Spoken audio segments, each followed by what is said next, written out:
সামরিক সম্পর্ক আরও দৃঢ় করতে চায় বাংলাদেশ ও চীন।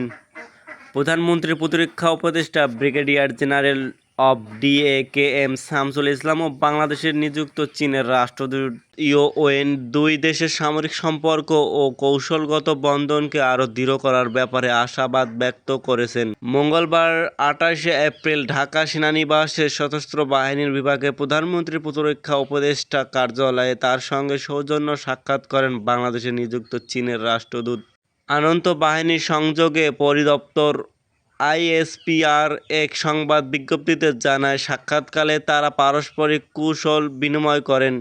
পাশাপাশি বাংলাদেশ ও চীনের মধ্যকার প্রযুক্তিগত ও সামরিক সহযোগিতা প্রসঙ্গে আলোচনা করেন। এছাড়া দুই দেশের মধ্যে বিদ্যমান সামরিক সম্পর্ক ও কৌশলগত বন্ধনকে আরও দৃঢ় করার ব্যাপারে আশাবাদ ব্যক্ত করেন। মোহাম্মদ মারুফ সরকার, তাকওয়া টাইমস, ঢাকা।